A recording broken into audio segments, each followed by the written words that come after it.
We need to talk. We need to fucking talk. Putting my chrono on 1 hour. This word masterpiece demolition, WMD, has 1 hour on the clock. I have Wagner with me, and I just opened a Tres Generaciones tequila. Oh, Wagner, I don't know if I would. Quality street chocolates in front of me. Ah, Wagner, listen. Why should I write for the troglodytes? Well, I guess, just because I can. Oh, Wagner, just listen. Ah, salud, camarade. Uno, dos, tres. And for the little devils, no, I'm not drunk. I'm never drunk. My body might be sometimes, but my mind never. So little devils, listen. Wagner. Ah, give me 1 minute. I promise I'll blast the WMD after. Goosebumps. RFQ, rapid fire questions. So we don't lose time, to have everybody on the same path. Is there God? Not the one of the Bible. God is the consciousness arisen. He can at any moment say, fuck off and go back to sleep, until the next time he wakes up into us and the universe. What are we? We are consciousness communicated through biological bodies of apes. No, the ape cannot produce consciousness. Consciousness is linked altogether, is a monolithic fourth dimension matter outside of time and space. Take it or leave it, but telepathy exists. It's enough to postulate the impossible locality nature of the consciousness.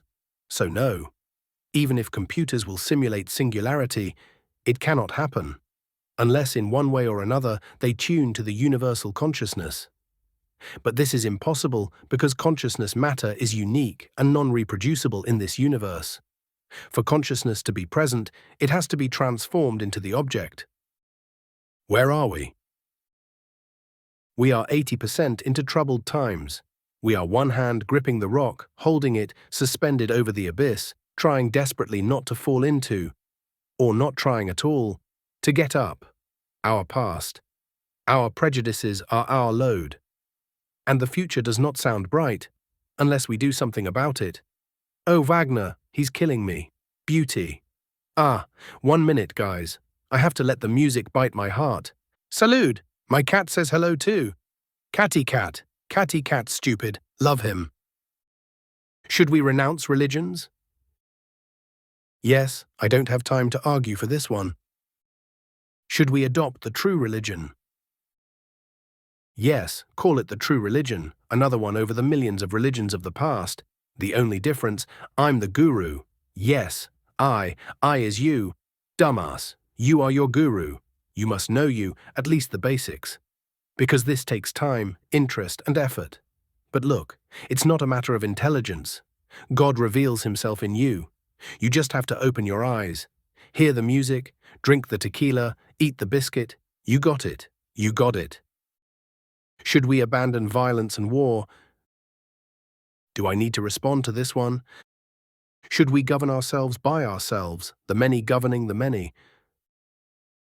Well, the government will not agree, but yes, democracy means will of the people. We can agree that a clique of people are using the credentials we gave to them to work not for us, but against us. This must change. Maximum participatory democracy is to be adopted. How much? 20 minutes. 20 minutes have passed. My text is almost done. Let me think about what to think further. My overday ideas. Something that is untrue is not knowable. That means if we cannot know the world, but just believe that the world is what it is, then the world is untrue because it is not knowable. And actually, to know the world, you would need to dissolve yourself out of the world. This is just my little poke at the trueness of the idea that all is illusion.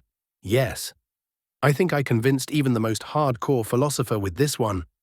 What if one day God chose not to be? I repeat that one. Think carefully. What if one day God chose not to be? For the world is what it is, because God chose to be. You monkeys forgot that God is free, free to be, or not to be. What if one day creation chose not to be? That's the eternal fear of the ancients. Will the sun rise again tomorrow morning? Maybe that's the way they discovered time and future, out of fear of disappearance. What is the difference between life and death? Easy one? Maybe. But the fundamental difference is free will.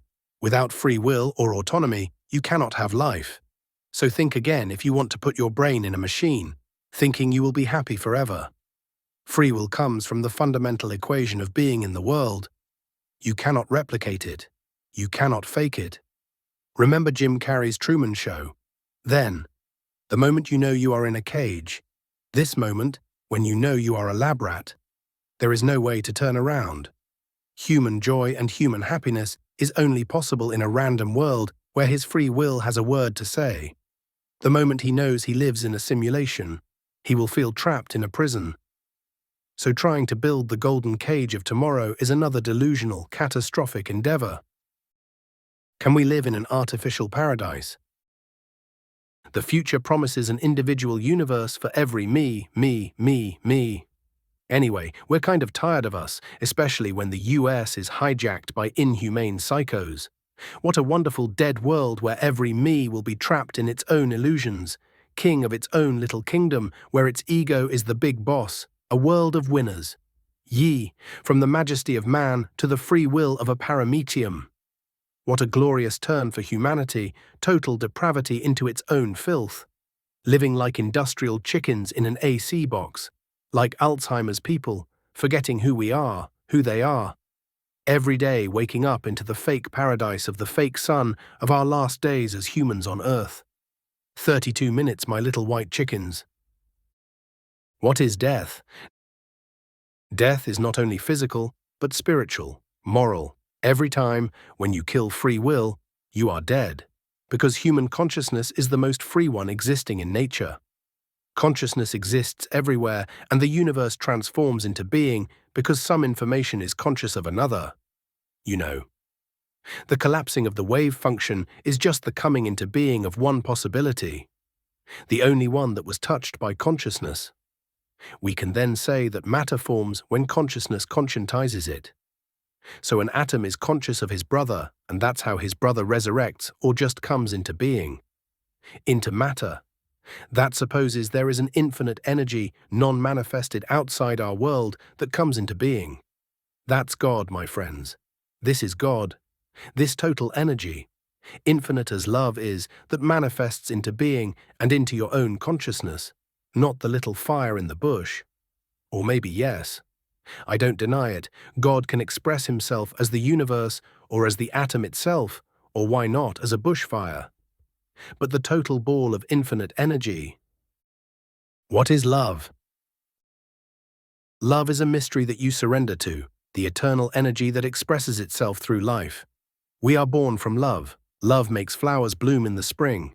Love is the glowing label we stick on our soul. And at the end, there is only a liberation to return back to the volcano of love at the root of our universe. When did the universe begin?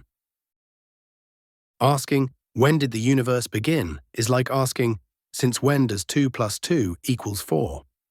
The answer, even if it makes no sense for our limited time-bound view, is that the universe has been there from forever. And the worst part is that it's true. We cannot comprehend infinity, neither of space, nor of emptiness, nor of matter, nor of time. But still infinity exists. The universe was always there, either as a form or another, e.g., oscillating or cycling through big bangs and big crunches. A possibility waiting to be born, e.g., a timeless potential inherent in the fabric of existence. Perhaps the universe is still a possibility waiting to be born. We just don't realize it, living instead within a perceived but ultimately provisional state. This leads to the ultimate question. What gives you confidence you really are? 18 minutes still on the clock, hurry up.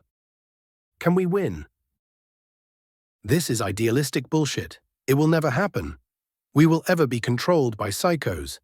They have the money, they have the media, etc. Ask yourself, why do they have the media? Why do they have the money? Why do they have their money? Maybe? Maybe. And I'll give you a secret that you ever thought about.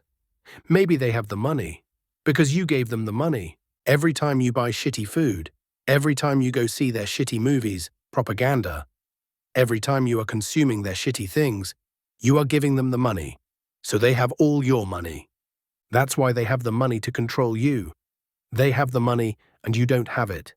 Because you don't put the money where your heart, interest, and head is in the just things. So put the money where you can make a difference for yourself, and then come to talk. Buy the damn gym subscription and go there. Eat less. You probably need to eat less because you are very probably obese.